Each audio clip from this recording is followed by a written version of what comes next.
కొంతమంది పిల్లలకి డైజెస్టివ్ సిస్టంలో ప్రాబ్లమ్స్ ఉంటాయి. సో వాళ్ళకి టెంపరీగా ఏం చేస్తామంటే పేగు అనేది బయట పెట్టేస్తాం.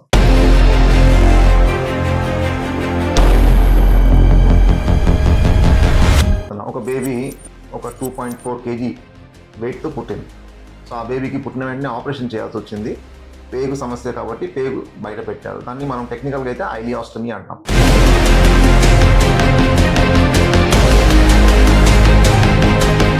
మీరు అసలు ఎన్ని ఇయర్స్గా ఈ ఆపరేషన్స్ అనేవి చేస్తున్నారు సార్? సో నేను ఆల్మోస్ట్ 12 to 14 years నుంచి చిన్నపిల్లల మీద ఆపరేషన్స్ చేస్తున్నాను.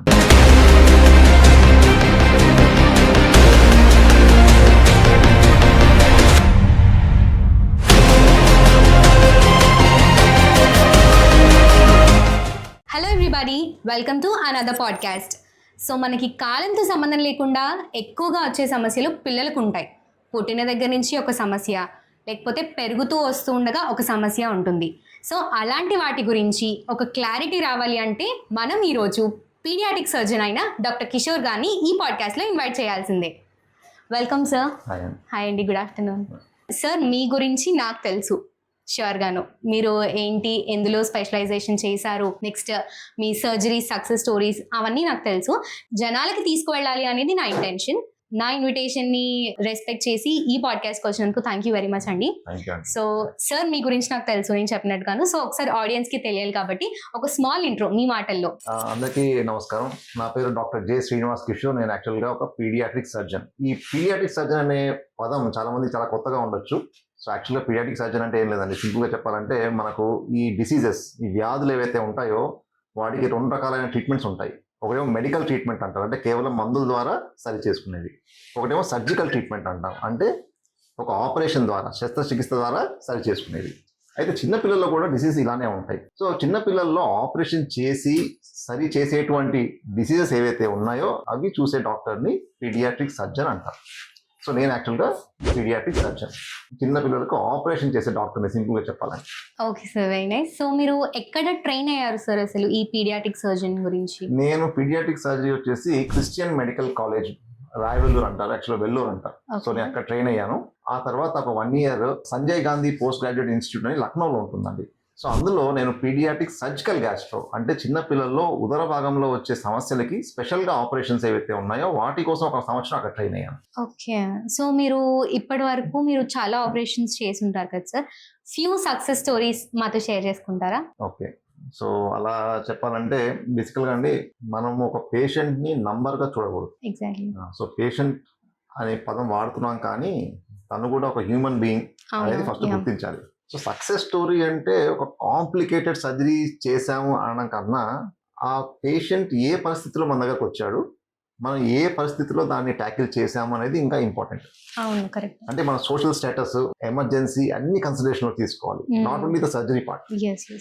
సో కొంతమంది పిల్లలకి డైజెస్టివ్ సిస్టంలో ప్రాబ్లమ్స్ ఉంటాయి. సో వాళ్ళకి టెంపరీగా ఏం చేస్తామంటే పేగు అనేది బయట పెట్టేస్తాం. సో మోషన్ ఆ పేగు ద్వారా వస్తూ ఉంటుంది. వీళ్ళకు న్యూట్రిషన్ సమస్యలు ఉంటాయి, అంటే మనం ఇచ్చే ఫుడ్ వాళ్ళ బాడీకి చేరదు, వాళ్ళేమో బరువు బాగా తగ్గిపోయి ఉంటారు.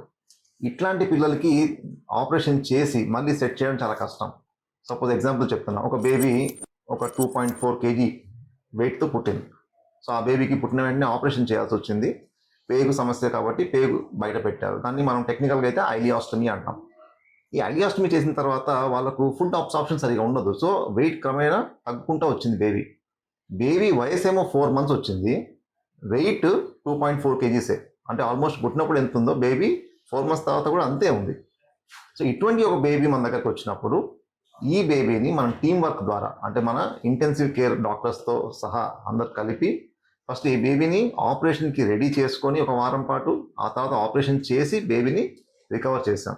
ఇది ఒక ఛాలెంజింగ్ కేసు, ఎందుకంటే ఇక్కడ కేవలం డిసీజ్ ఒకటే కాదు, ఆ బేబీ ఏ పరిస్థితిలో మన దగ్గరకు వచ్చినప్పుడు ఎలా ఉంది, అక్కడి నుంచి మనం దాన్ని ఎలా బయటికి తీసుకొచ్చాం. సో ఇలా మనం ఆలోచించాలి. ఓకే. సో ఇప్పుడు మీరు అసలు ఎన్ని ఇయర్స్గా ఈ ఆపరేషన్స్ అనేవి చేస్తున్నారు సార్? సో నేను ఆల్మోస్ట్ 12 to 14 years నుంచి చిన్నపిల్లల మీద ఆపరేషన్స్ చేస్తున్నాను. ఓకే. సో మీకు లైక్ ఈ ఫీల్డ్లో మీ ఎక్స్పీరియన్స్ ఒక 12 to 14 years నుంచి ఆల్రెడీ స్టార్ట్ అయ్యారు. ఓకే. సో మీరు ఇందాక నుంచి అన్నారు కదా, చిన్నపిల్లలకి ఆపరేషన్స్ చేస్తాం అంటే పెద్దవాళ్ళకి చేయరా సార్ మీరు? నేను యాక్చువల్గా చిన్నపిల్లలకి ఆపరేషన్ చేయడానికి ట్రైన్ అయ్యే ముందు పెద్దవాళ్ళకి చేసేవాడిని. ఓకే. కాకపోతే నా ఫోకస్ అంతా ఇప్పుడు చిన్నపిల్లల మీద ఆపరేషన్ చేయాలని షిఫ్ట్ చేశాను.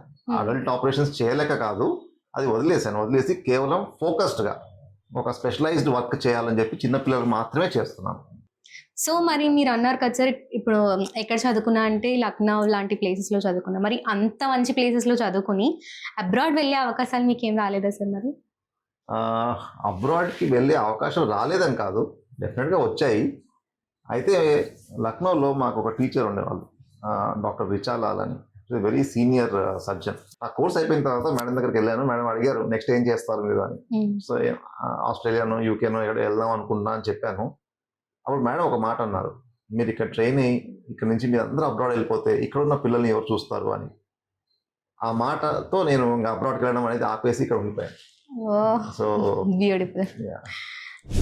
సార్ ఇప్పుడు ఈ కాన్వర్జేషన్లో నాకు జస్ట్ సడన్గా రైజ్ అయిన డౌట్ ఏంటి అంటేను, పిల్లలకి సర్జరీస్ చేస్తాను, పిల్లలకి ఆపరేషన్స్ చేస్తాను అన్నారు కదా, అసలు పిల్లలకంటూ ఒక డాక్టర్ ఉండడం అవసరం అంటారా?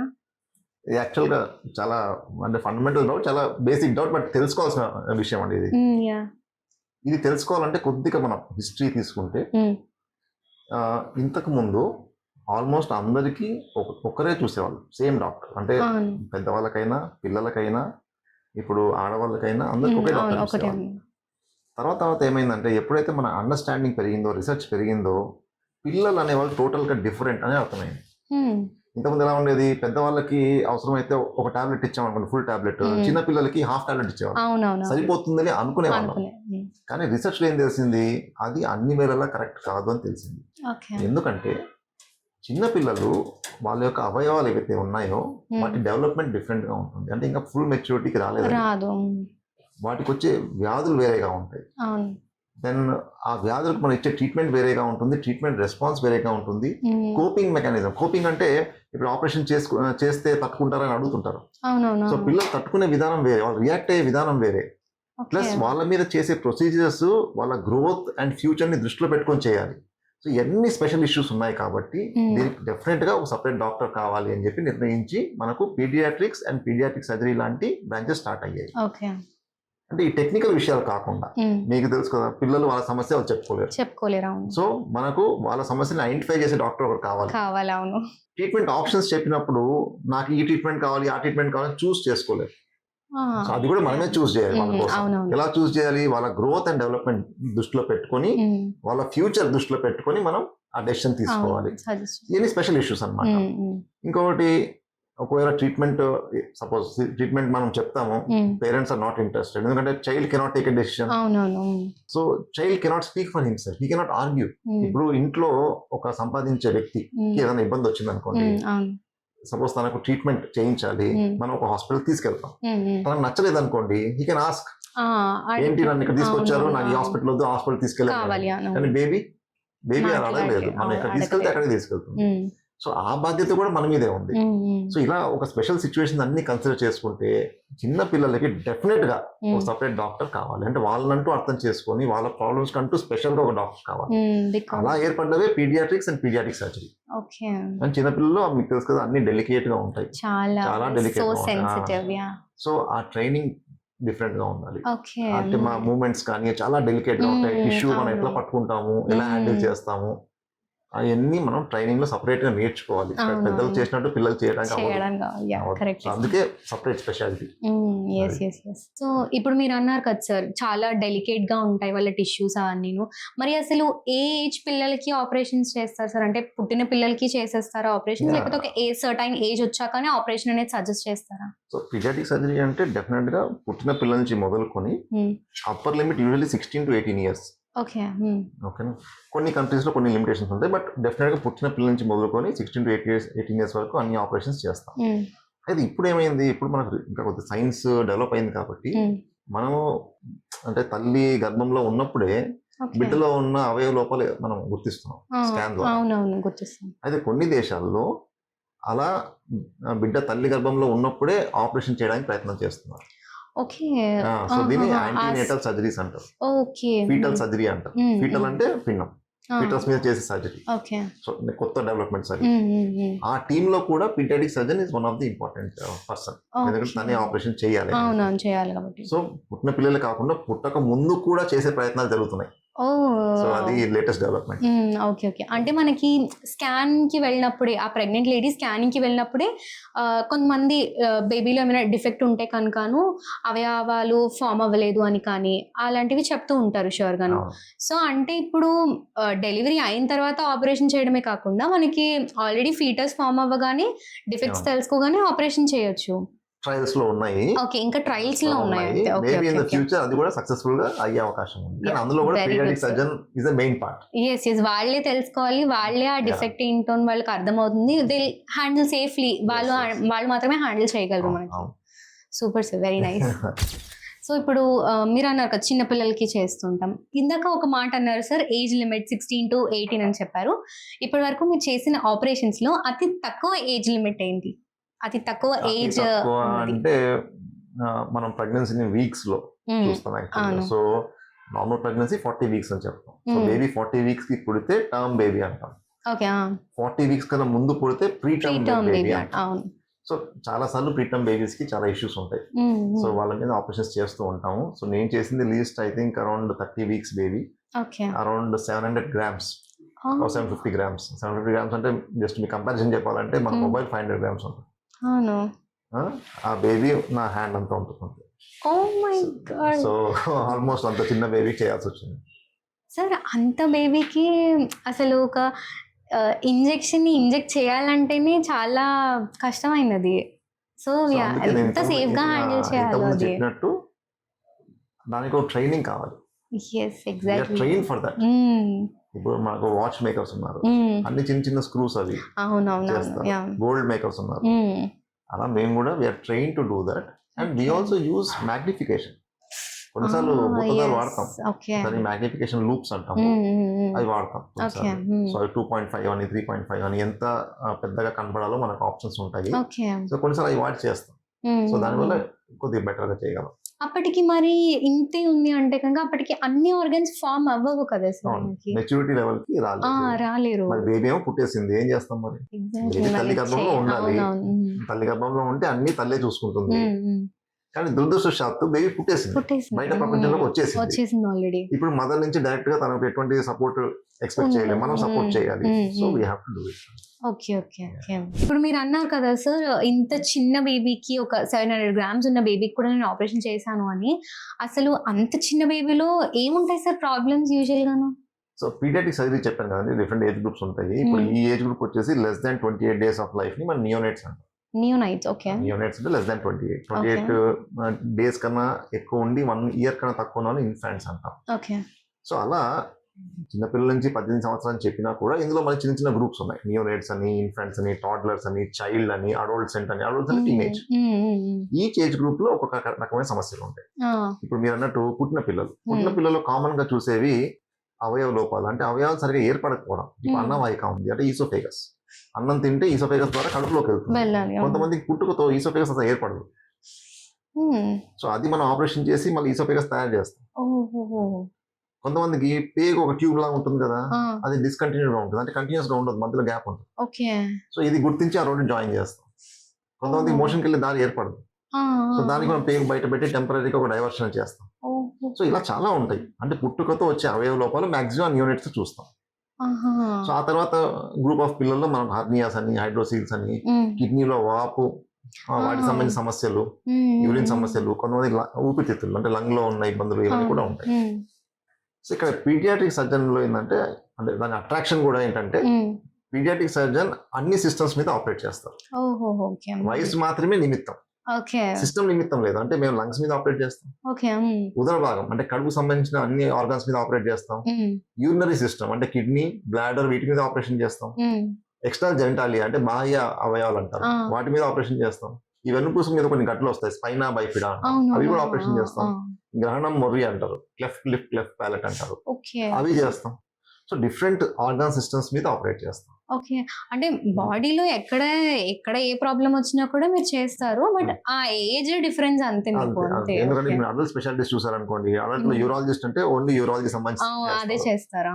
కార్డియోథొరాసిక్ అంటే ఓన్లీ హార్ట్ సంబంధించి చేస్తాం. అవును. సో ఈ పిల్లలు అలా ఉండదు. పిల్లలు ఏంటంటే అన్ని సమస్యలకి ఆపరేట్ చేస్తాము. Okay. ఏజ్ ఒకటి లిమిటేషన్, ఏజ్ అప్ టు 16-18 వరకే చూస్తాం. ఓహో! ఓకే. సార్ ఇది నాకు కొంచెం పర్సనల్ డౌటే. ఇందాక మీరు అన్నారు కదా కిడ్నీలో వాపు అని చెప్పేసి. My sister she's pregnant. తనకి చెప్పారనమాట ఇట్లా కిడ్నీలో వాపు ఉంది అని తనకి చెప్పారు. అది మీరు చూస్తారా సార్? మీరు ట్రీట్ చేస్తారా అది? కిడ్నీలో వాపుని మనం హైడ్రోనెఫ్రోసిస్ అంటాం.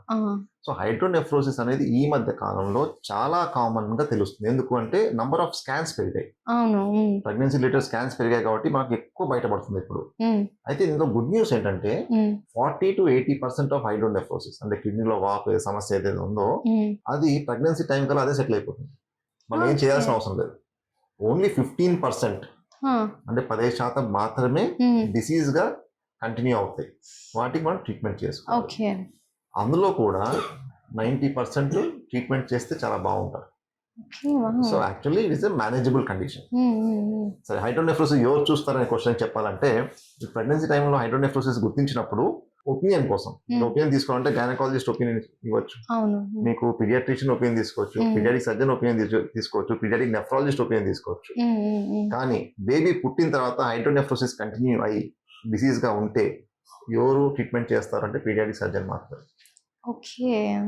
సో నా పర్సనల్ ఒపీనియన్ ఏంటంటే మీరు హైడ్రోనెఫ్రోసిస్ అని గుర్తించినప్పుడు స్ట్రైట్ అవే పీడియాటిక్ సర్జన్ నే కలవండి. One stop solution. ఎందుకంటే అబ్జర్వ్ చేయాలన్నా, రేపు ట్రీట్మెంట్ చేయాలన్నా, మీకు కౌన్సిలింగ్ చేయాలన్నా పీడియాటిక్ సర్జన్ చేయాలి. ఇప్పుడు పీడియాటిక్ యూరాలజీ అని కొత్త పదం తీసుకొచ్చారు. సో యాక్చువల్ చెప్పాలంటే 70% of paediatric surgery work is paediatric urology. అంటే మీ పీడియాటిక్ సర్జనే మీ బెస్ట్ పీడియాటిక్ యూరాలజిస్ట్. దానికి సపరేట్ గా మనం పీడియాటిక్ యూరాలజీ అని ఒక బ్రాండ్ పెట్టాల్సిన అవసరం లేదు. సో ఇక్కడ ఏ కన్ఫ్యూజన్ లేకుండా సింపుల్ గా హైడ్రోనెఫ్రోసిస్ అంటే meet your paediatric surgeon. Me counselling treatment he'll take care, one stop solution. అంటే గైనకాలజిస్ట్ ని సంప్రదించి మళ్ళీ పీడియాటిక్ దగ్గరకు వెళ్ళి అలా మల్టిపుల్ అక్కర్ లేకుండా డైరెక్ట్ గా పీడియాటిక్ సర్జన్ ని కలిసి you can sort it out in one step. Okay sir, ఇప్పుడు ఇంత ఏజ్ పిల్లల్లో వచ్చే ప్రాబ్లమ్స్ ఏంటో మీరు చెప్పారు. ఈ 2 to 5 years లోపల మరి ఎలాంటి ప్రాబ్లమ్స్ వస్తాయంటారు మీరు? సో 2 to 5 years పిల్లల్లో కూడా చాలా వరకు పుట్టుకతో వచ్చిన ఇబ్బందులే ఉంటాయి. అవి ఆ టైంలో బయటపడే అవకాశాలు చాలా ఉంటాయి. సో దీనికోసం ఏం చేశానంటే యాక్చువల్గా నేను 2018 నుంచి ఒక చిన్న క్యాంపెయిన్ చేస్తున్నాను. సో దీని పేరు కూడా చాలా ఇంట్రెస్టింగ్ గా ఉంటుంది, ఫన్నీగా ఉంటుంది, కొద్దిగా క్యాచీగా ఉండాలని పెట్టాను. సో ఈ క్యాంపెయిన్ పేరు చెడ్డీ బడ్డీ. సో చాలా ఫన్నీగా ఉంటుంది, బట్ యాక్చువల్గా దీనికి చాలా ఇంపార్టెన్స్ ఉంది. ఎందుకంటే చెడ్డీ అని ఎందుకు పెట్టానంటే ఇప్పుడు చిన్నపిల్లల్లో డైపర్ ఏరియా ఉంటుంది. అంటే చెడ్డీ వేసుకునే ఏరియా ఏదైతే ఉంటుందో డైపర్తో కవర్ చేయబడ్డ ఏరియా, ఆ ఏరియాలో అబ్బాయిల్లో అట్లీస్ట్ ఒక 25 కండిషన్స్, అమ్మాయిల్లో ఒక 15 కండిషన్ దాగి ఉంటాయి, దాగి ఉండే అవకాశం ఉంది. ఆ ఏరియాని మనం పెద్దగా పట్టించుకోము, చెక్ చేయము, కాబట్టి అవన్నీ మిస్ అవుతాయి. అందులో మోస్ట్ ఇంపార్టెంట్ ఈ అన్ని కండిషన్స్ లో 99% have very good treatment. 99% curable అన్ని కూడా. కాకపోతే అందులో ఇబ్బంది ఏంటంటే everything has a time line. అంటే ఒక ఏజ్ లోనే చేయాలి, చేస్తేనే బెస్ట్ అవుట్కమ్ ఇవ్వగలం. లేట్ అయ్యే కొద్దీ సర్జరీ చేయొచ్చు కానీ అవుట్కమ్ అంత బాగుండదు. బడ్డీ అని ఇంకోటి పెట్టాను, చెడ్డీ బడ్డీ. బడ్డీ అంటే ఫ్రెండ్ అంటే ఇక్కడ ఏంటంటే care taker, can be mother, grand mother or any person who is taking care of child. మన దగ్గరకు వచ్చేది ఫ్యామిలీ ఫిజిషియన్ కానీ, పీడియాట్రిషియన్ కానీ, పీడియాటిక్ సర్జన్ కానీ. సో చెడ్డీ బడ్డీ ఎందుకు పెట్టానంటే ఈ ఏరియా ఓపెన్ చేసి అట్లీస్ట్ ఒక్కసారైనా మనం చెక్ చేయాలి. ఇప్పుడు పిల్లలు మన దగ్గర చాలా సార్లు వస్తుంటారు. ఇప్పుడు మన ఇంట్లో అయితే స్నానం చేయించేటప్పుడు డైపర్ తీసేసి స్నానం చేయిస్తాం కదా. సో అప్పుడు అట్లీస్ట్ మనం ఆ ఏరియాలో ఎటువంటి ఇబ్బంది లేదు అని చూసి కన్ఫర్మ్ చేసుకోవాలి, ఒక్కసారి కన్ఫర్మ్ చేసుకోవాలి.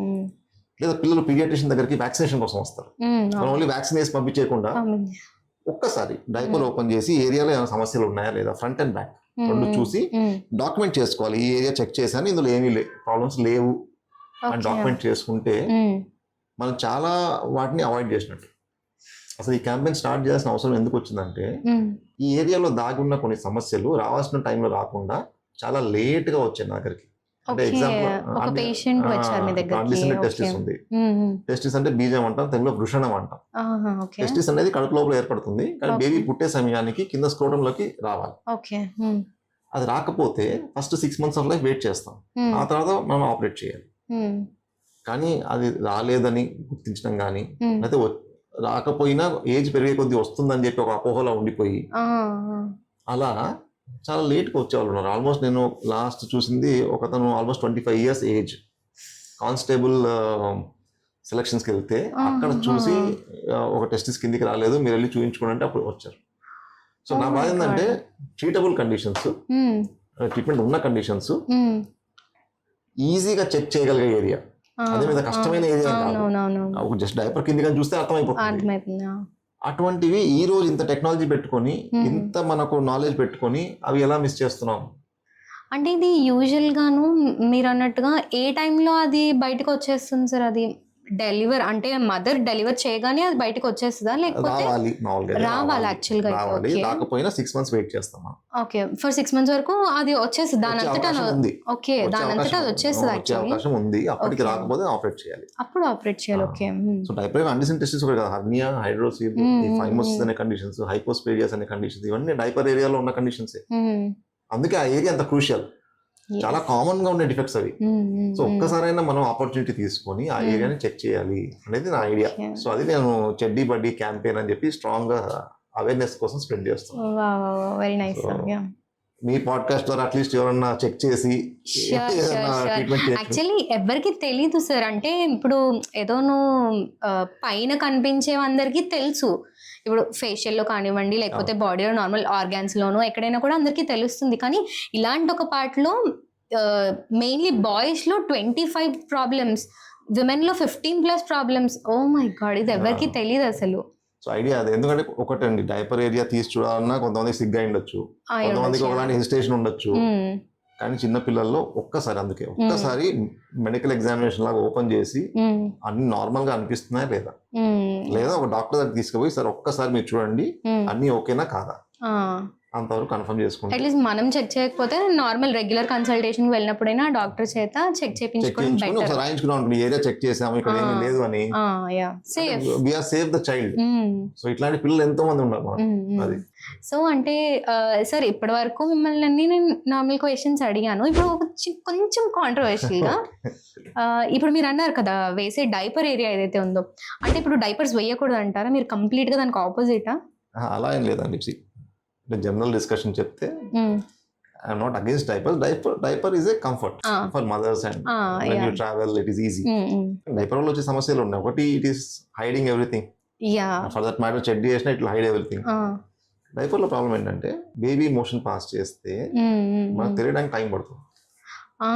ఎగ్జాక్ట్లీ. దానివల్ల ఏమవుతుందంటే మోషన్ అక్కడే ఉండి స్కిన్ ర్యాషెస్ రావడము, దానికన్నా మోస్ట్ ఇంపార్టెంట్ యూరిన్ ఇన్ఫెక్షన్స్ రావడం, ఎస్పెషల్లీ అమ్మాయిల్లో. సో యూరిన్ ఇన్ఫెక్షన్ అవకాశం చాలా పెరుగుతుంది. అందుకే పదే యూరిన్ ఇన్ఫెక్షన్స్ వస్తుంటే డైపర్ కంప్లీట్ అవాయిడ్ చేయాలంట. సపోజ్ మీరు క్లాత్ వేసారనుకోండి, క్లాత్ చెడ్డీ వేసారనుకోండి, బేబీ మోషన్ పాస్ చేసినా వెంటనే తెలిసిపోతుంది మీకు, మీరు వెంటనే క్లీన్ చేసేస్తారు. కానీ డైపర్ లో ఆ ప్రాబ్లం ఉంది. డైపర్ వేసి అట్లే వదిలేస్తే మనకు చాలా సేపు తెలియదు, మనం చెక్ కూడా చేయము. అప్పుడు ఏమంటుంది ర్యాష్ రావడము, ఈ ఇన్ఫెక్షన్స్ రావడం, ఇది చాలా కామన్. అందుకే డైపర్ అనేది ఒక సౌకర్యం, లగ్జరీ. సో అది ఓన్లీ మీకు ఇంకా తప్పదు అన్నప్పుడు వాడుకోవడం బెటర్. సో ఇంట్లో ఉన్నంత వరకు కంఫర్టబుల్ గా ఏదైనా కాటన్ చెడ్డీ లాగా వేసుకోవడం బెటర్. సో అగేన్స్ట్ అని కాదు, it has its own problems, it has its own advantages. So ఎక్కడ వాడాలి అక్కడ వాడాలి, అవసరమైనప్పుడు మాత్రమే వాడాలి. లైక్ బయట ట్రావెల్ చేసినప్పుడు ఇట్ ఇస్ నీడెడ్, కంపల్సరీ వాడాలి అప్పుడు మనము. బట్ ఇంట్లో ఉన్నప్పుడు కొంచెం కాటన్ వి వేయడం మంచిది ఆ పర్టికులర్ ఏరియాకి అయితే, ఎస్పెషల్లీ అమ్మాయిలకి యూజువల్గా. ఎస్ సార్, ఇప్పుడు అడిగింది కొంచెం కాంట్రవర్షియల్ అన్నాను, ఇది ఇంకొంచెం కాంట్రవర్షియల్ యాక్చువల్లీ. అంటే ప్రెగ్నెన్సీ టైంలోనూ స్కానింగ్కి వస్తూ ఉంటారు విమెన్. సో ఇప్పుడు వాళ్ళు స్కాన్ చేయించుకున్నాక లోపల బేబీలో ఒక డిఫెక్ట్ ఉంది, లైక్ ఏదైనా కొంచెం అబ్నార్మల్గా ఉంది అంటే కనుకను అబార్ట్ చేయించేసుకోమని చెప్తారు. మీరు అలా చెప్తారా ఎవరికైనాను? అసలు ఎందుకు చేయించుకోవాలి, ఏ టైంలో చేయించుకోవాలి వాళ్ళది? సో ఇది నిజంగా కొద్దిగా కాంట్రవర్షియల్ క్వశ్చన్. అంటే దీనికి సైన్స్ ఒకటే సరిపోదు, మనకు హ్యుమానిటీ, ఫిలాసఫీ, స్పిరిచువాలిటీ అన్ని యాడ్ చేసి మాట్లాడాలి. సో డాక్టర్ గా నా రోల్ ఏంటండి, I have to save life. ప్రాణం కాపాడాలి. ఈవెన్ 1% ఛాన్స్ ఉన్న ఆ 1% కోసం నేను పోరాడాలి. అవును, ఖచ్చితంగా. సో డాక్టర్గా నేను మీరు అబార్షన్ చేయించుకోండి అని చెప్పాలంటే క్లియర్ కట్గా 2 విషయాలు. అయితేనా ఆ బేబీ డెలివరీ అవ్వకముందే చనిపోతుంది, లేదా డెలివరీ అయిన వెంటనే చనిపోతుంది. అట్లాంటి ఏదైనా కండిషన్ ఉంటే అప్పుడు మాత్రమే నేను మీరు అబార్షన్ చేయించుకోండి అని చెప్తాను. అంటే ఆ బేబీకి సర్వైవల్ ఛాన్స్ లేదు. డెలివరీ అవ్వకముందే baby will die or baby పుట్టిన వెంటనే చనిపోతుంది. ఇట్లాంటి కండిషన్స్ కి మాత్రమే నేను పక్కాగా అబార్షన్ చేయించుకోండి అని చెప్తాను. ఇలా కాకుండా డిఫెక్ట్ ఉంది కానీ దానికి ట్రీట్మెంట్ కూడా ఉంది అనుకోండి, అప్పుడు నేను అబార్షన్ గురించి మాట్లాడాను. వాళ్ళకి ఏం చెప్తానంటే ట్రీట్మెంట్ ఆప్షన్స్ చెప్తాను. ఈ సో కండిషన్, దీని ట్రీట్మెంట్ ఆప్షన్స్ ఇలా ఉన్నాయి, ఈ ట్రీట్మెంట్ అయిన తర్వాత బేబీ లైఫ్ ఇలా ఉంటుంది. అంటే అది బాగుండొచ్చు, లేకపోతే మళ్ళీ మళ్ళీ హాస్పిటల్స్ రావాల్సిన అవసరం ఉండొచ్చు, లేదా డిఫెక్ట్ మిగిలిపోవచ్చు. ఇవన్నీ ఎక్స్ప్లెయిన్ చేస్తాను.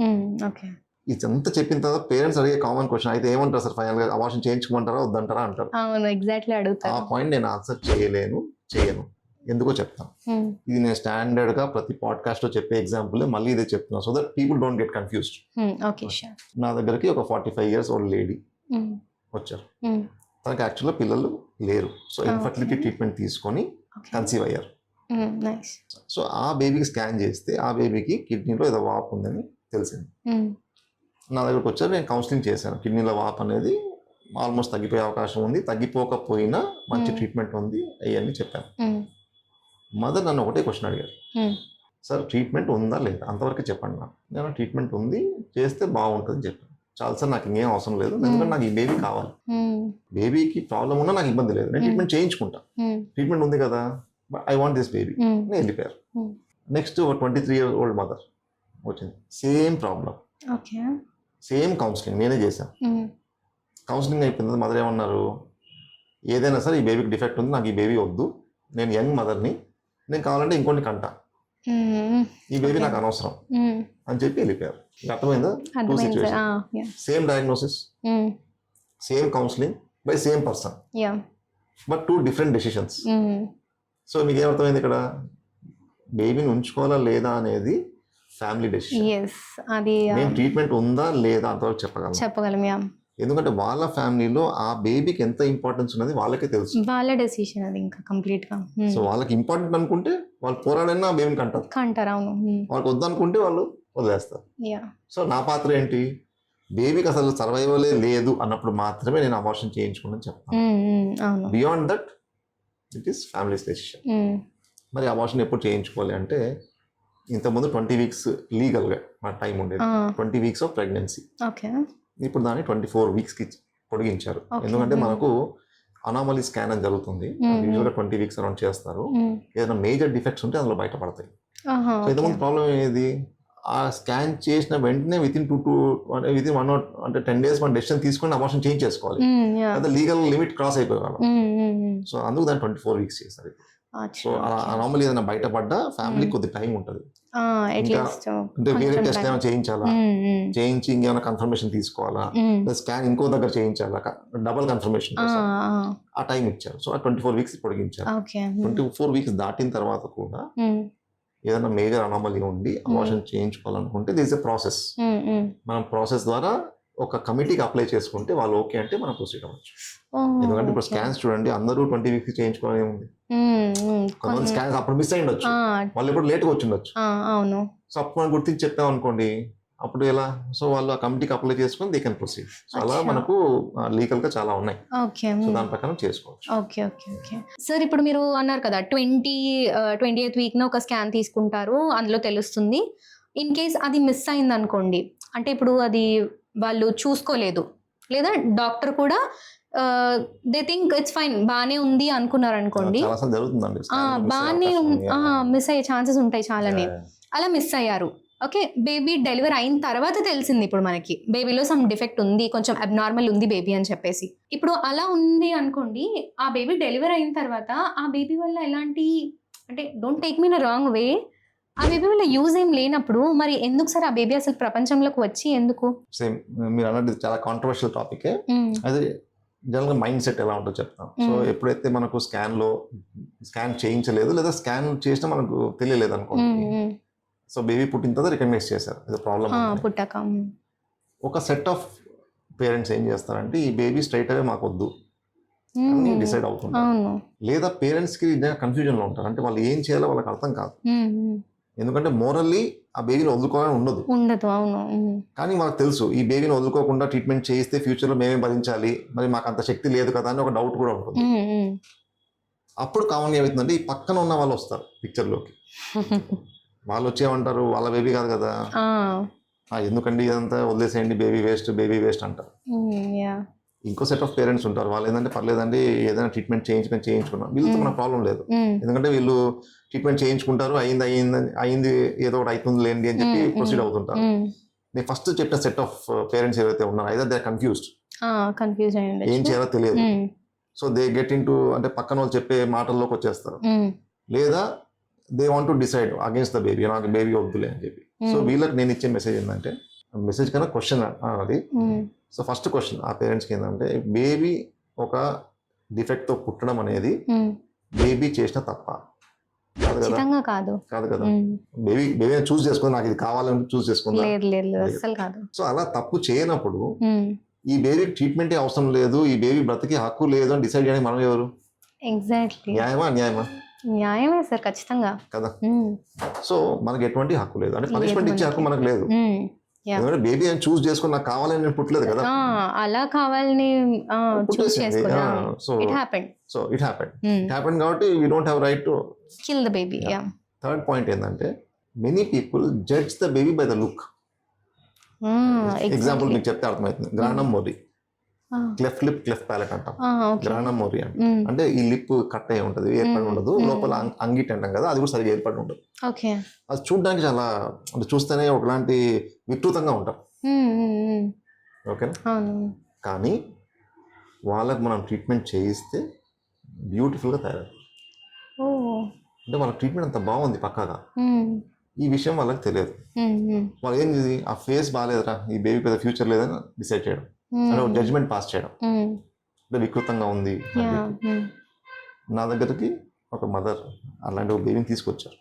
ఆ మదర్ చెప్పిన స్టోరీ వింటే మనకు ఒకసారి ఎంత బాధ అనిపిస్తుంది అంటే, ఆ బేబీ పుట్టిన వెంటనే వికృతంగా ఉందని వాళ్ళ ఫాదర్ ఈ బేబీ మనకు వద్దు, వదిలేయి, ట్రీట్మెంట్ అవసరం లేదని చెప్పేశారు. ఓకే. ఆ మదర్కి ఇంకో అమ్మాయి ఉంది, she around 5-6 years.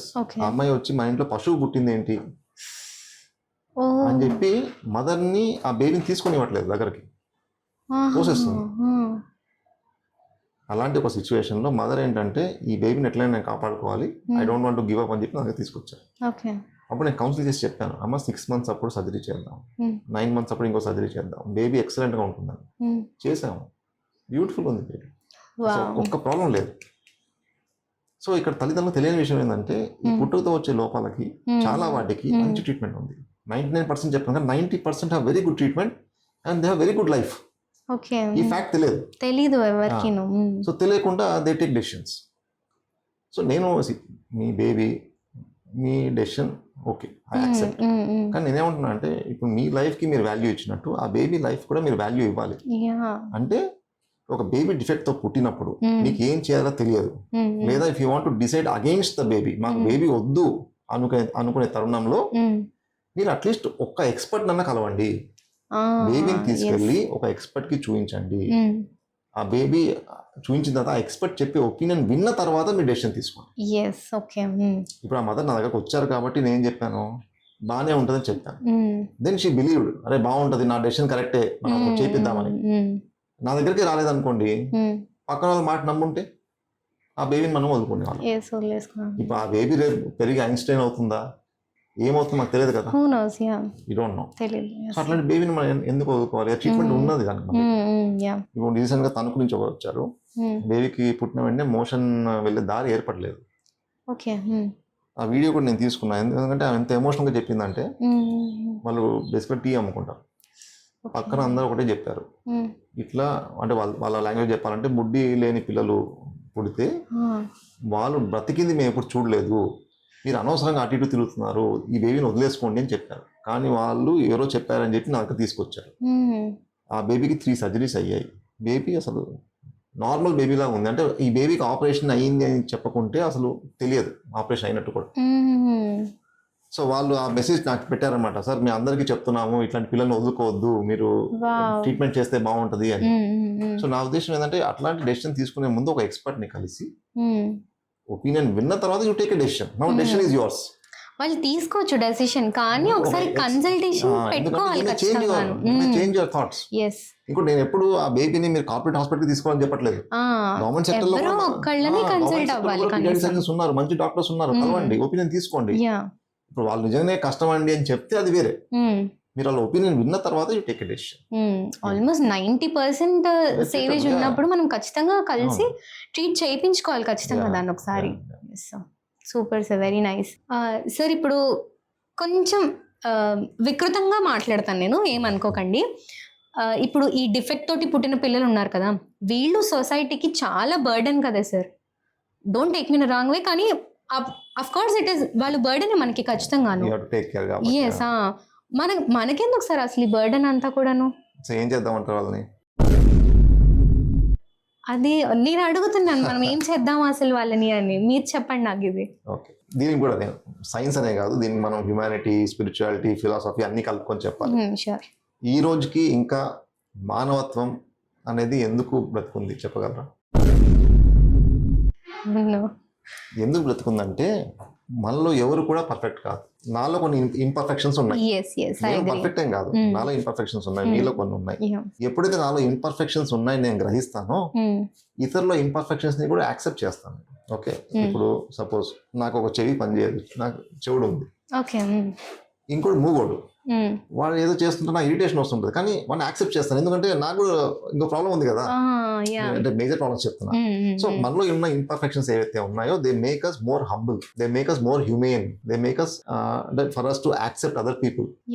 Okay, so మీకు సింపతి, ఎంపతి, కంపాషన్, ఈ క్వాలిటీస్ అన్ని ఎందుకు వస్తున్నాయంటే మనం ఎవరు కూడా పర్ఫెక్ట్ కాదు కాబట్టి. సపోజ్ ఈ డిఫెక్ట్స్ ఉన్న పిల్లలందరినీ మీరు ఎలిమినేట్ చేస్తా వెళ్ళారు, ఏమైంది? ఈవెన్చువల్ గా అందరు మిస్టర్ పర్ఫెక్ట్ లో ఉంటారు. అందరూ మిస్టర్ పర్ఫెక్ట్ ఉన్నప్పుడు ఏమవుతుందంటే ఎంపతి, సింపతి ఏమి ఉండదు, జెలసీ, యాంగర్, హేట్రెడ్ ఇవి ఉంటాయి. ఎందుకంటే అందరూ సమానమే కదా, అందరూ సమానంగా కొట్టుకొని వస్తారు. ఎవరికి కూడా జాలి గుణం, దయా గుణం ఇవన్నీ ఏమి ఉండవు. సో అది బిగ్గెస్ట్.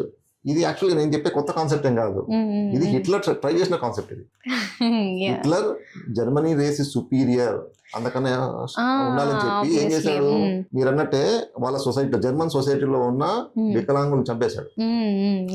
కాలు లేదా వీడి మాట పడ్డాను చంపేసి, వీడి అవసరం లేదు. మన రేస్ ఎప్పుడు పర్ఫెక్ట్ గా ఉండాలి, అందరూ హైట్ ఉండాలి, అందరూ వెయిట్ ఉండాలి, అందరు పర్ఫెక్ట్. దీన్ని నెగటివ్ యూజెనిక్స్ అంట. ఇది హిట్లర్ ట్రై చేశాడు, ఇదే నేను కొత్తగా చెప్పాను, హిట్లర్ ట్రై చేశాడు. ఇట్స్ ఫెయిల్యూర్ మోడల్, ఇది వర్కౌట్ అవ్వదు. సో ఫస్ట్ పాయింట్ అది. సో మనం మనుషులుగా ఉండాలంటే అందరూ ఉండాలి, అందరూ మిస్టర్ పర్ఫెక్ట్ అయితే మనం మనుషులుగా ఉండం. Okay, first point. Second point ఏంటంటే వాళ్ళకు ఏదైనా అవయవ లోపం ఉండొచ్చు కానీ బ్రెయిన్ షార్ప్ గా ఉండొచ్చు. ప్రపంచంలో ఎన్నో సమస్యలకి వాళ్ళ బ్రెయిన్ సొల్యూషన్ ఉండొచ్చు. ఒక ఇంటెలిజెంట్ బ్రెయిన్ చంపేసినట్టు మనం.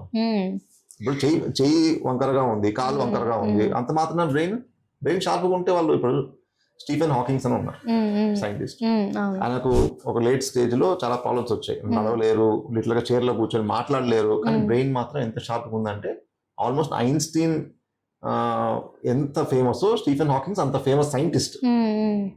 సో అట్లాంటి వాళ్ళు మనం వద్దు అనుకుంటే చాలా సమస్యలకి వాళ్ళే సొల్యూషన్ కనుక్కుంటారు, మనకు తెలియదు. సో మంచి టాలెంట్ మనం కోల్పోతున్నాం. ఇదొకటి అంటారు మనకి, ఒకళ్ళలో ఒక లోపం ఉంది అంటే కనుక డెఫినెట్ గా వాళ్ళ బ్రెయిన్ డబల్ ఉంటుంది ఖచ్చితంగా అని చెప్పి. లైక్ ఫర్ ఎగ్జాంపుల్ ఐస్ లేని వాళ్ళని చూస్తే వాళ్ళు ఒక చిన్న సౌండ్ అయినా కూడా చాలా తొందరగా పసిగట్టేస్తారు. అలా వాళ్ళకి సూపర్ పవర్స్ ఏవో ఉంటాయి అంటారు డెఫినెట్ గా. I agree sir.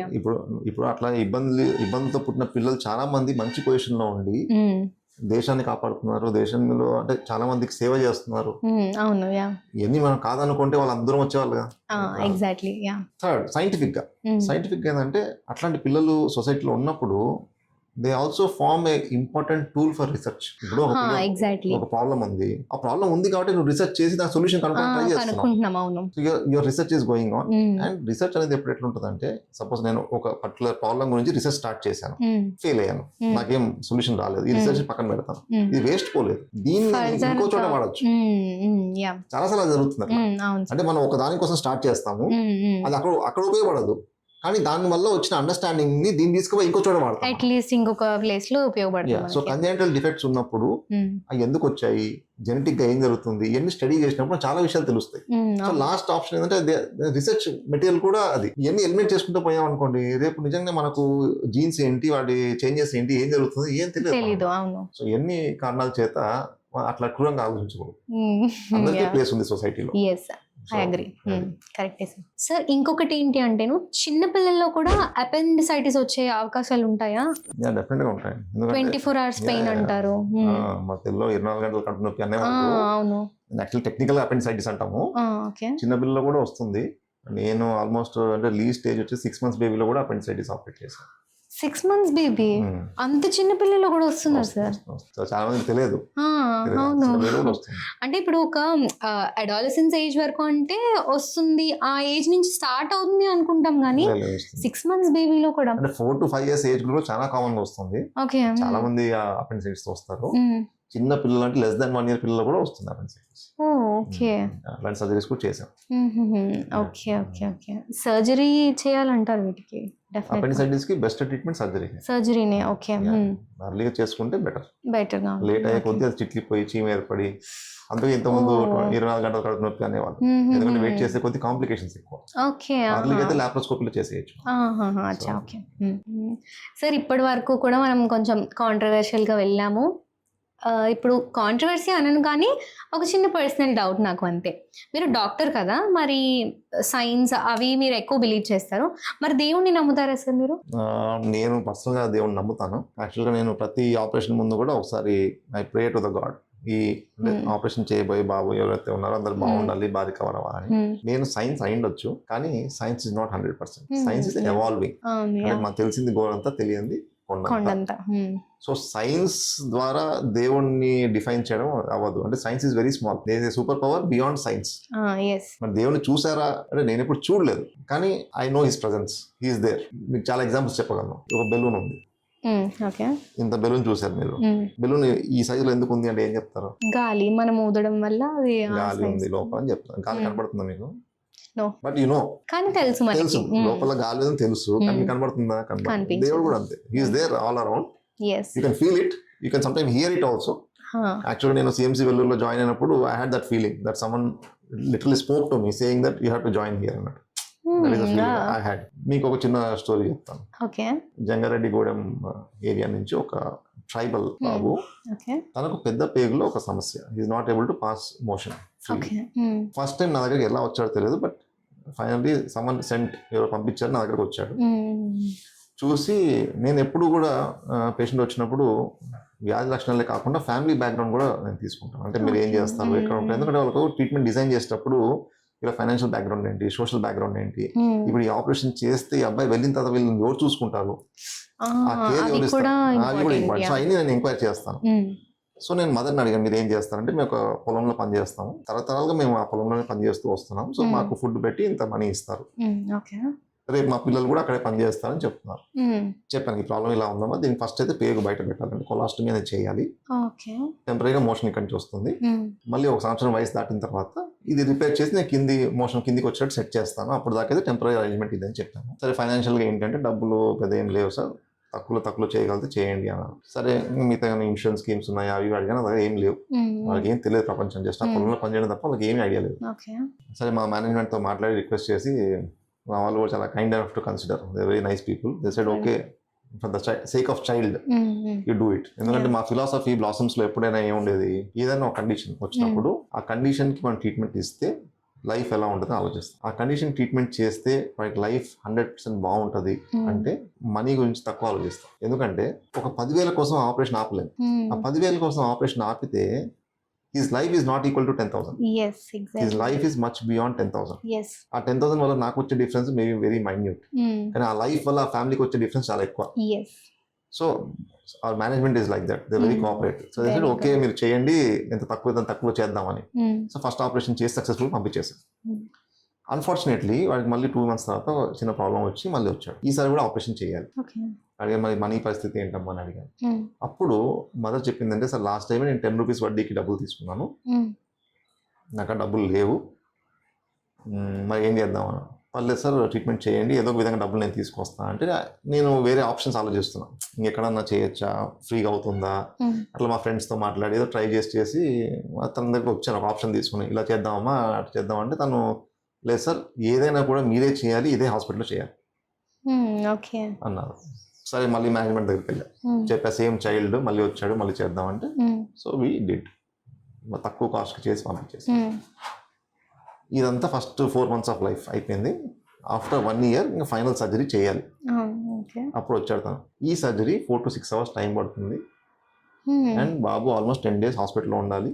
పెద్ద సర్జరీ, చిన్న సర్జరీకే డబ్బులు లేవన్నారు. సో నేను చూసి అంటే సీన్ నాకు అర్థమవుతుంది, డబ్బులు ఉండవు నాకు తెలుసు, అది మదర్కి తెలుసు డబ్బులు లేవని. సో నేను ఒక ఆ మైండ్ సెట్ చూస్తూ అడిగామా డబ్బుల పరిస్థితి ఏంటి అన్న. మదర్ నాకు తెలియదు సార్, ఏదైనా మీరే చేయాలి, ఇక్కడే చేయాలి.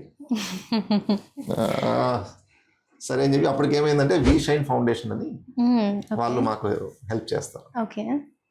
సో వాళ్ళ దగ్గర నుంచి కొద్దిగా హెల్ప్ తీసుకొని చేద్దాం డిసైడ్. కానీ సరిపోదు, ఆ అమౌంట్ వాళ్ళకి సరిపోదు అని సర్దుకొని వెళ్ళిపోయింది. వెళ్తా కూడా మీరు రెడీ అని చెప్పండి సార్ వస్తామని చెప్పి వెళ్ళిపోయాను. నేను అన్నీ బాగానే ఉన్నాయి, డబ్బుల గురించి ఏం చెప్పలేదు వెళ్ళిపోయావు అని నేను ఆలోచిస్తున్నాను. ఎట్లా చేద్దాము, ఏం చేద్దాము, సరే ఈ ఫండ్ నుంచి ఇంత డబ్బు తీసుకుందాము, మిగతా డబ్బు ఏం చేద్దాము ఆలోచించి అట్లా ఆలోచిస్తున్నా. ఆపరేషన్ చేస్తున్నా కానీ అదే ఆలోచిస్తున్నా.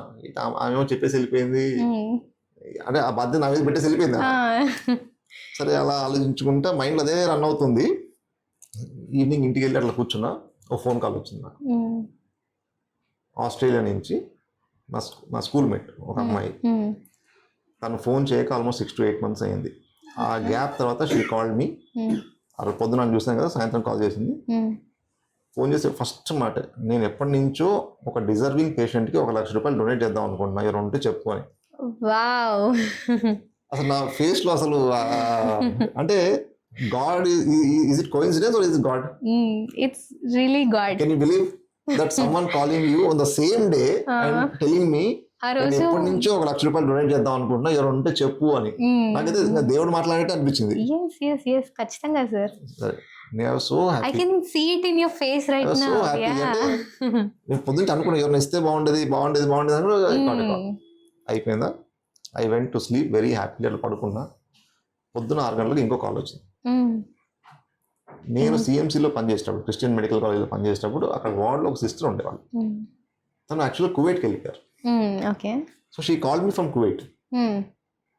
షీ టోల్డ్ మీ, సార్ నాకు బోనస్ వచ్చింది, నేను కొద్దిగా డబ్బు డొనేట్ చేద్దాం అనుకుంటున్నా, మీకు పంపిస్తాను అని. నేను సిస్టర్ డెఫినెట్గా I will be very happy, మీరు నాకెందుకు పంపిస్తున్నారు అన్న. షీ టోల్డ్ మీ, మీరు వర్క్ చేసేటప్పుడు చాలా సిన్సియర్గా చేసేవాళ్ళు, సో మీకు పంపిస్తే మీరు అంటే కరెక్ట్ యూజ్ చేస్తారు అని నమ్మకం నాకు ఉంది, కానీ ఏమనుకోద్దు, నేను చాలా స్మాల్ అమౌంటే పంపిస్తున్నా అన్నారు. నా సిస్టర్ మీరు పంపిద్దాం, డొనేట్ చేద్దాం అనుకున్నారు కదా, ఆలోచన ఇట్ సెల్ఫ్ పెద్దది, చాలా పెద్దది. సో మీరు కొద్దిగా పంపిస్తున్నారా, ఎక్కువ అది కాదని చెప్పి సో ఆ బేబీని అడ్మిట్ చేసాము. ఫండ్ వాళ్ళు కొద్ది డబ్బు ఇస్తే, మా ఫ్రెండ్ ఆస్ట్రేలియా నుంచి 1 lakh పంపిస్తే ఆపరేషన్ చేసి మా సిస్టర్ పంపించారు 10,000 రూపాయలు. అది క్యాష్ డ్రా చేసి నేను పేషెంట్ చేతికి ఇచ్చాను. అమ్మ ఈ పిల్లాన్ని చూసుకోను అని. ఇప్పుడు చెప్పండి, దేవుడు ఉన్నాడా లేదా? ఉన్నాడు సార్, ఖచ్చితంగా. ఇంత విన్నాక అది నా క్వశ్చన్ బ్లోన్ అవుట్ అయిపోయింది. సో మీరు యూ కెన్ ఇమాజిన్ లిటరల్లీ అంటే ఒక ఆనందము, ఒక కళ్ళలో నీళ్ళు, అంటే what is this, is God listening to me అనేది. సో అట్లాంటివి చాలా జరుగుతుంటాయి. So I can appreciate God in, అంటే I can feel his presence. I can not see him but I can feel his presence. మనకి కనిపించడం లేదు అంటే మన కన్ను చూడలేకపోతోందని అర్థం, లేదని కాదు. ఈవెన్ సర్జరీ చేసేటప్పుడు కూడా హ్యూమన్ బాడీని ఓపెన్ చేసి చూస్తూ ఉంటే అంటే you can start appreciating God. అంటే ఎంత బ్యూటిఫుల్ గా హ్యూమన్ బాడీని తయారు చేశారా అని. అంటే అలా కాకుండా ఇంకా ఎలా కూడా తయారు చేయడం కష్టమే, అవ్వదు. అంత బ్యూటిఫుల్ డిజైన్, అంటే ఒక్కొక్కటి ఎంత పద్ధతిగా ఉంది ఏంటి అనేది. సో సడన్ గా you appreciate that. So that's why I believe in God. So science is very small. Definitely there is something beyond science. Yes డెఫినెట్గా సార్. యా సో మీరు చెప్పిన స్టోరీ కూడా రియలీ చాలా చాలా బాగుంది and I can see that happiness in your face. చాలా That is really touching, and చాలా so I believe in God. I pray God that all my children whom I operate, they should do well, they should go home happily. Yes. So I believe in God. Yeah. So ఇప్పుడు మీరు అన్నారు కదా sir like We Shine Foundation and next మీ hospital అని చెప్పేసి ఒక్కసారి hospital గురించి and ఆ ఫౌండేషన్ గురించి కూడా ఒక్కసారి ఆడియన్స్. యాక్చువల్ వి షైన్ ఫౌండేషన్ అనేది శిల్ప గారు అని చెప్పి ఉన్నారు, యుఎస్ లో ఉంటారు యాక్చువల్ గా తను, అంటే ఇండియనే అక్కడ సెటిల్ అయ్యారు. యాక్చువల్ ఆ మేడం స్టార్ట్ చేశారు, వాళ్ళు చాలా చారిటీ వర్క్ సపోర్ట్ చేస్తారు. అయితే మా hospital managing director doctor Sandeep గారికి యాక్చువల్ తను బాగా తెలుసు. ఓకే. సో అలా పరిచయం అయ్యారు. పరిచయం అంటే నేను ఎప్పుడు పర్సనల్ కలవలేదు. Just so there was a time when I use to pray God send me some help to help children. ఎందుకంటే డబ్బులు లేవు కానీ చేయించుకోవాలంటే ఇంటెన్షన్ ఉంది కానీ డబ్బులు లేవు. ఇస్తే ఇట్లాంటి ఏం చేయాలి, నాకు కొద్దిగా హెల్ప్ ఏదన్నా ఇస్తే బాగుండని దేవుడిని కోరుకునేవాడిని. సంహౌ వి షైన్ ఫౌండేషన్ వచ్చింది హెల్ప్. వి షైన్ ఫౌండేషన్ వచ్చి ఈ పిల్లలకి సర్జరీస్ కి హెల్ప్ చేసిన తర్వాత I took the number, I called Shilpa ma'am, I told her only one thing, madam you are the answer to my prayers. మీరు ఎవరో నాకు తెలియదు, మీరు ఎక్కడ ఉంటారో నాకు తెలియదు, కానీ నేను ఆపరేషన్ చేసే పిల్లలకి మీరు సాయం చేస్తున్నారు. అసలు ఈ కనెక్షన్ ఎలా ఏర్పడిందో నాకు తెలియదు. ఎందుకంటే ప్రపంచంలో ఎంతమంది పీడియాట్రిక్ సర్జన్స్ ఉన్నారు, ప్రపంచంలో ఎంతమంది డొనేట్ చేసే వాళ్ళు ఉన్నారు, కానీ ఈ కనెక్షన్ ఏదైతే ఏర్పడిందో this is divine. And I really think your answer to my prayers. మీరు ఎక్కడ ఉన్నా బాగుండాలి అని చెప్పి నేను చెప్పడం జరిగింది. ఇప్పటికీ కలవలేదు, ఇప్పటికీ కలవలేదు, ఓన్లీ త్రూ కాల్స్. అంతే. ఓకే. సో నేను అనుకుంటే మా జెన్యూన్ గా హెల్ప్ చేయాలనుకుంటే God will send some help. Definitely sir, definitely. And blossoms hospital అనేది యాక్చువల్గా it was a dream of doctor Sandeep, మా managing director. Is a neonatologist, అంటే చిన్న బేబీస్ చూస్తారు. ఇనీషియల్ గా ఆయన డ్రీమ్ అది, ఆయన స్టార్ట్ చేశారు. సో నాకు అంతకుముందు కూడా పరిచయమే, కాకపోతే నేను వేరే హాస్పిటల్లో పనిచేసేవాడిని, కొద్దిగా బయట ఫ్రీలాన్సింగ్ చేసేవాడిని. ఎప్పుడైతే తను స్టార్ట్ చేశారో ఈ invited me saying that why don't you join us. So he really gave me that wings to fly. So he said we'll take care of you, you do your work, we'll support you in every way. And even today I receive a lot of support from my hospital. So I'm really very thankful to them. అది ఆ team కూడా చాలా బాగుంటుంది అనమాట. ఎందుకంటే ఇప్పుడు paediatric surgery అనేది నేను ఆపరేషన్ చేస్తే అయిపోదు, బేబీని రెడీ చేసుకోవాలి, నేను ఆపరేషన్ చేస్తే బేబీ చూసుకోవాలి డిశ్చార్జ్ అయ్యే. సో ఇంటెన్సివ్ కేర్ కూడా అంతే గట్టిగా ఉండాలి. సో అది గట్టిగా ఉన్నప్పుడే రిజల్ట్స్ బాగుంటాయి. సో మా సింగిల్ మ్యాన్ క్రెడిట్ ఏం లేదు ఇక్కడ, everyone has to do their job and it's a team work. ఆ టీం ఉన్నప్పుడే మనం we can see the results. So ఏదో నేనే చేశాను అనుకోవడం కాదు, ఇక్కడ వాళ్ళ సపోర్ట్ లేదా నేనేం చేయలేను. Even nursing also, nursing also should be very good. ఎందుకంటే వాళ్ళు చేసే చిన్న చిన్న మిస్టేక్స్ వల్ల పూర్తి ప్రాబ్లం అవ్వచ్చు, వాళ్ళంతా ఒక టీమ్ లాగా ఉన్నప్పుడు డెఫినెట్ గా we can give good. So blossoms మేము స్టార్ట్ చేసినప్పుడు we started initially in Guntur and Vijayawada. Now we spread to Eluru and Rajahmundry. And we have small branches in Jaggapet also. Very nice. Everything is mother and child. So ilaga like ప్రతి hospital లోను మీరు చెప్పిన ప్రతి branch లోను they have one paediatric surgeon. Yeah, so right now Guntur and Vijayawada నేను cover చేస్తాను. Rajahmundry I come for some major cases. ఇక్కడ ఇంకో పీడియాట్రిక్ సర్జన్ ఉన్నారు. సో అట్లా we share work based on need. అవసరం అయితే నాకు ఎక్స్పీరియన్స్ ఉంది కాబట్టి ఇంకేదైనా మేజర్ కేసు ఉంది అనుకోండి నేను వస్తాను, అలా చేస్తున్నాను ప్రస్తుతానికి. అండ్ ఐసీయూ టీమ్స్ ఎక్కడెక్కడ సపరేట్ ఉన్నాయి, సపరేట్ టీమ్స్ ఉన్నాయి. సార్ ఇంకొకటి మనం ఇది యూజువల్గా పెద్దవాళ్ళలో చూస్తూ ఉంటాము, చిన్న పిల్లలకి చెవులోనో ముక్కులోనో నూనె పోస్తూ ఉంటారు. అది ట్రూత్ అంటారా మిత్ అంటారా? అది that is not correct, that is a wrong thing to do. తలకు నూనె పెట్టడం వరకు ఓకే, కానీ ముక్కులో చెవులో నూనె అయ్యి లేదండి. ఇది కాకుండా మనం కొంచెం చూస్తే అనాసాలు అని చెప్పి చేస్తుంటారు, నాటు వైద్యం అనమాట. పిల్లలకి జాండీస్ ఎక్కువ రోజులు ఉన్నా, పిల్లలు ఎక్కువ ఏడుస్తున్నా, సో అది ఒకటి ఏదో తినిపిస్తూ ఉంటారు. దానివల్ల కూడా చాలా ప్రాబ్లమ్స్ వస్తాయి, అంటే కడుపులో పేగులు కుళ్ళిపోవడం ఇలా జరుగుతుంది. తమిళనాడు వైపు చూస్తే వసంబు అని ఉంటుంది, సో అది కూడా అట్లాంటిదే, అలాంటి నాటు వైద్యం. సో అది కూడా ఇస్తూ ఉంటారు, వాటి వల్ల సేమ్ ప్రాబ్లమ్స్ వస్తుంటాయి. సో అందుకే లోకల్ కస్టమ్స్ కొన్ని ఉంటాయి, కొన్ని మంచివి, కొన్ని మంచివి అవి రెస్పెక్ట్ చేయాలి. కొన్ని ఇలా తెలియకుండా అర్థం లేకుండా ఉంటాయి, వాటిని మనం డిస్కరేజ్ చేయాలి. సో సార్ ఇప్పుడు మిమ్మల్ని డాక్టర్ గా కొంచెం సేపు పక్కన పెడదాము. ఒక పేరెంట్ గా మీరు పిల్లలకి ఇచ్చే ఒక బిగ్గెస్ట్ గిఫ్ట్ ఏంటి? అదే నా లైఫ్ లో జరిగింది అయితే నేను చెప్పగలను. చెప్పండి సార్.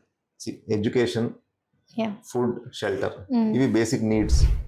పేరెంట్స్ పిల్లలకి ప్రొవైడ్ చేయాల్సిన బేసిక్. సో దీన్ని గిఫ్ట్ అనలేము, ఇది రెస్పాన్సిబిలిటీ. ఎస్. సో నా దృష్టిలో గిఫ్ట్ అంటే ఏంటంటే పేరెంట్స్ యొక్క హెల్త్. నేను ఒక బేసిక్ మిడిల్ క్లాస్ ఫ్యామిలీ నుంచి వచ్చాను. నేను సూపర్ స్పెషాలిటీ అయిపోయే వరకు కూడా మా ఇద్దరు పేరెంట్స్ కి ఒక్కరికి కూడా మేజర్ హెల్త్ ప్రాబ్లం ఏది రాలేదు. అందుకే నేను చదవగలిగాను. ఒక మిడిల్ క్లాస్ ఫ్యామిలీలో ఉంటూ పేరెంట్స్ కి ఏదైనా మేజర్ హెల్త్ ప్రాబ్లం వస్తే నేను చదువు మానేసి పనులు పడేవాడిని. అవును కరెక్ట్. నేను అంతవరకు చదవగలిగాను అంటే only reason is my parents were healthy. Usual గా పేరెంట్స్ ఏమంటారు, పిల్లలకి ఇచ్చేది బెస్ట్ ఎడ్యుకేషన్ అంటారు, బట్ ఇట్స్ నాట్. అంటే రెస్పాన్సిబిలిటీ. సో నేను మా పిల్లలకి ఇచ్చే బెస్ట్ గిఫ్ట్ నా హెల్త్. నేను ఎక్కువ రోజులు హెల్తీగా ఉంటే నాకు తోడుగా ఉండగలను. వాళ్ళ మీద ఆ ప్రెషర్ పడనివ్వను. సో వాళ్ళు ఫ్రీగా చదువుకుంటారు, వాళ్ళు ఫ్రీగా పని చేసుకుంటారు, వాళ్ళ మీద ఆ ప్రెషర్ పడకుండా ఆపుతాను. నేను నా హెల్త్ స్పాయిల్ చేసుకున్నాను అనుకోండి, నేను వాళ్ళ మీద బర్డన్ గా మారుతాను. ఎగ్జాక్ట్లీ. ఎందుకంటే వాళ్ళు చేసే పనులు వదిలిపెట్టుకుని నన్ను సపోర్ట్ చేయాలి, మిమ్మల్ని చూడాలి. సో అందుకే ఐ బిలీవ్ అదే చెప్తాను, ఒక్కొక్కరికి ఒక పర్స్పెక్టివ్ ఉంటుంది. బట్ నా లైఫ్ లో పర్సనల్ గా నేను అనుకునేది మా పేరెంట్స్ యొక్క ఆరోగ్యం బాగుండడం అనేది నాకు అసలు బిగ్గెస్ట్ గిఫ్ట్. సో అందరి పేరెంట్స్ కి నేను ఇచ్చే అడ్వైస్ కూడా అదే, be healthy, support your kids. Sure, will follow sir. Sir ఇంకొకటి జస్ట్ ఒక క్లోజింగ్ క్వశ్చన్ అనుకోండి, ఒక డాక్టర్ గా మీ గోల్ ఏంటి, అసలు మీ మిషన్ ఏంటి, ఎయిమ్ ఏంటి సార్ అసలు? సో నా గోల్ ఒకటే అండి, హ్యాపీ చైల్డ్. నేను డాక్టర్ కాబట్టి నా పరిధిలో ఉన్నది ఏది చేయగలను అంటే డిసీజ్ ప్రివెన్షన్ కావచ్చు, అంటే డిసీజ్ రాకుండా చేయగలిగి అంటే అవేర్నెస్ పెంచి వచ్చిన డిసీజ్ ని ట్రీట్ చేసి, ట్రీట్ అయిపోయిన చిల్లల్ని ఫాలోఅప్ చేసి కమ్యూనిటీలో ఒకలాంటి అవేర్నెస్ తీసుకొచ్చి అల్టిమేట్ గా ఒక హ్యాపీ చైల్డ్ అనేది నా goal. So always that smile on the child, నవ్వుతున్న పిల్లాడు, అది that is my goal. Wow, very beautiful sir, so nice. So మా కోసం ఇవాళ మా స్టూడియోకి వచ్చి మీరు చాలా మిత్స్ అనుకున్నాను, అసలు దేవుడు మీరు నమ్ముతారా డాక్టర్స్ని అని నేను అనుకోలేదు. మీరు చెప్పిన ఒక మూమెంట్ ఏదైతే ఉందో అది డెఫినెట్గా మూమెంట్ ఆఫ్ ద డే అనమాట. ఇంకా అసలు అది మీ విషయంలోనూ అది చాలా పర్సనల్, మీకు అది అఫ్ కోర్స్ నాకు కూడా ఇక నాకు గుర్తుండిపోతుంది సార్ ఇంకా కంప్లీట్గాను. అలాంటి ఒక ఇన్సిడెంట్ గురించి మాతో షేర్ చేసుకున్నారు. Thank you very much sir. And అలాగే అసలు ఇంత చిన్న బేబీలో కూడా అసలు ప్రాబ్లమ్స్ వస్తాయి, లేకపోతే అలాంటి వాటికి క్యూరబుల్ అయ్యేవే ఉన్నాయా మనకి డిసీజెస్, 99% క్యూరబుల్వే ఉన్నాయి అని అనుకోలేదు సార్ అస్సలు. నేను ఈ రోజు నాకున్న డౌట్స్ అన్నిటినీ కూడా క్లియర్ చేసేసారు. Thank you very much sir. Thank you for the inviting me and you are doing a wonderful job actually. ఎందుకంటే you are also part of my mission now because you are spreading the word. Yes. మీరు awareness spread చేస్తున్నారు కాబట్టి నా machine లో మీరు కూడా ఇప్పుడు ఒక భాగం. Oh, thank you sir. Thank you. Yeah.